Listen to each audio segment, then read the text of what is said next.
Oi, gente, tudo bem? Definitivamente, Gabriel Garcia Marques é um dos meus escritores preferidos. Eu já tinha lido duas obras dele, li também quadrinhos onde fala um pouquinho sobre a biografia dele e o processo criativo de 100 anos de solidão. E agora, então, foi sorteio do Nobel, da leitura Nobel do mês de janeiro, o primeiro livro dele, que é o Relato de um Náufrago.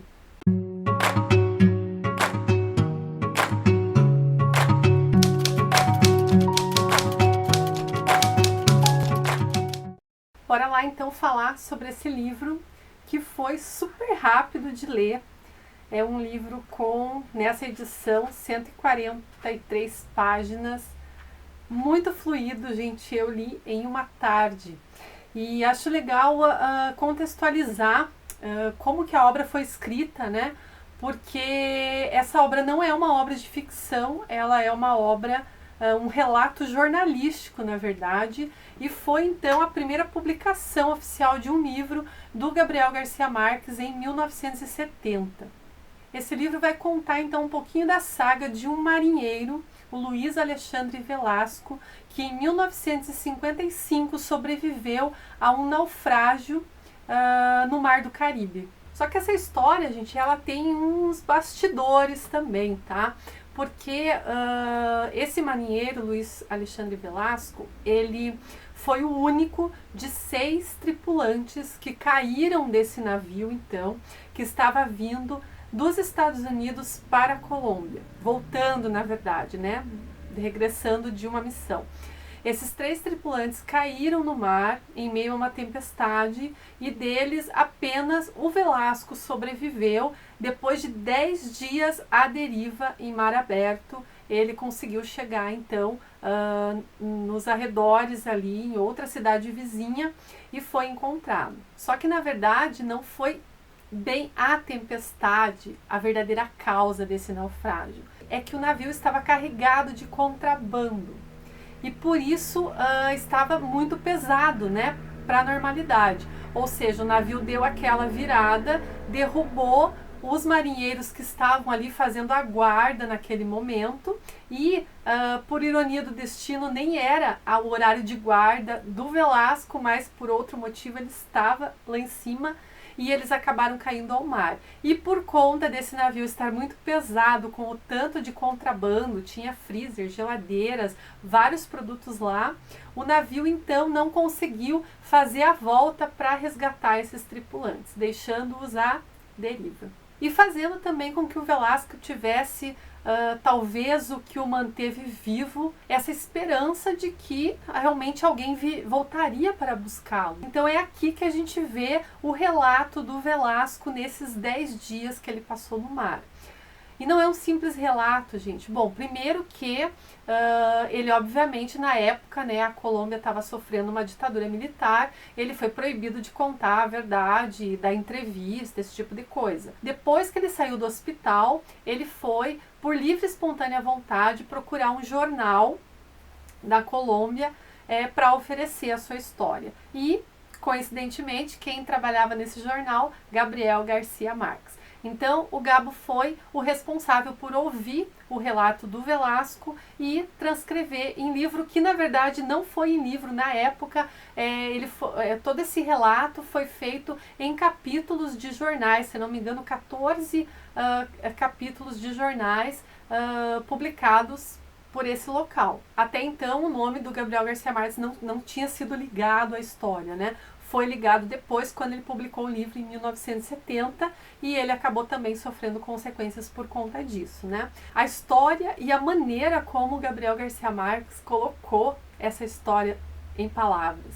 Então, assim, ele até comenta aqui que o próprio Velasco era um verdadeiro contador de histórias. Então, isso facilitou para ele, porque o Velasco soube detalhar muita coisa, até nos dias em que ele já estava assim, meio inconsciente por conta da fome, falta de água e tal.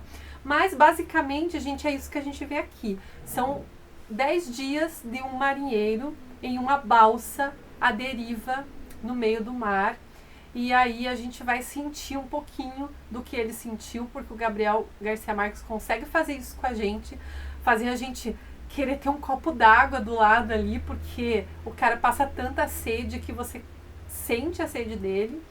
E ele vai contar também sobre alguns detalhes que ele acabou durante esses 10 dias conhecendo sobre a rotina do mar. Por exemplo, o medo aterrorizante que ele tinha dos tubarões, e depois de 2 dias ele acabou descobrindo que os tubarões tinham o horário certo para circular ali em volta da balsa onde ele estava, que era às 5 da tarde, e acabou virando rotina isso. Então, em cada capítulo, cada dia a gente tem essa visita dos tubarões e a agonia que o Velasco sentia. A gente acompanha então essa esperança dele e ao mesmo tempo o desânimo depois, porque lá pelo quarto, quinto dia, não lembro direito, um helicóptero sobrevoa e ele tem certeza absoluta que aquele helicóptero viu ele, mas ninguém voltou para buscar. Então chega uma hora ali nesse decorrer dos 10 dias, até os 10 dias, que ele começa realmente a perder as esperanças, mas no final das contas o instinto dele fala mais alto. Então ele vai contar sobre algumas façanhas que ele acabou fazendo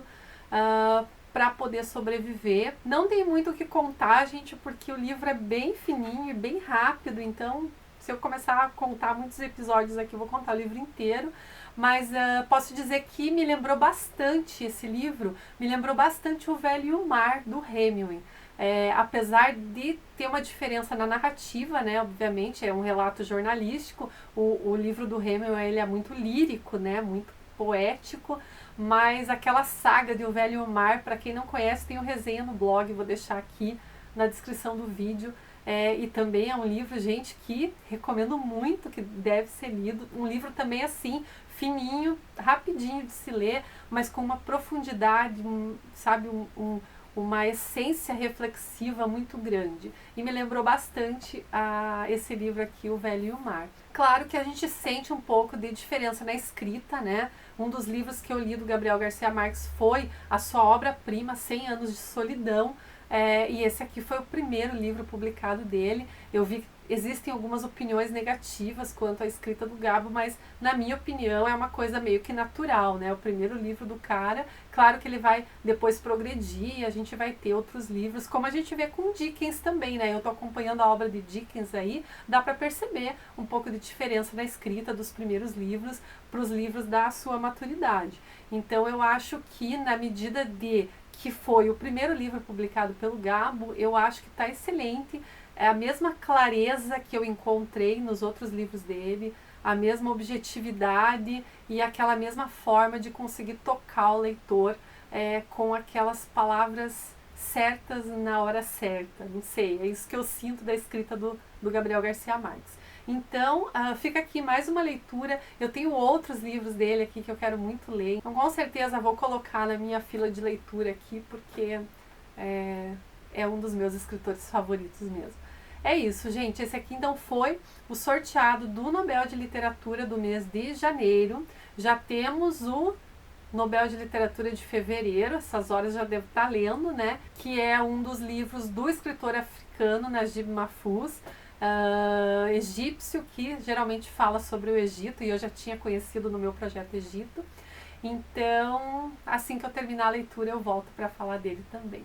Fica aqui a dica, gente, para quem não leu Gabriel Garcia Marques e ainda tem um pouco de receio de ler Os Calhamaços ou, né, 100 Anos de Solidão, que é um livro mais complexo, começa por esse aqui porque vale a pena. É um pouquinho angustiante assim, mas é um livro muito bonito. Então é isso por hoje, gente. Livro curto, vídeo curto. A gente se vê no próximo. Tchau, tchau.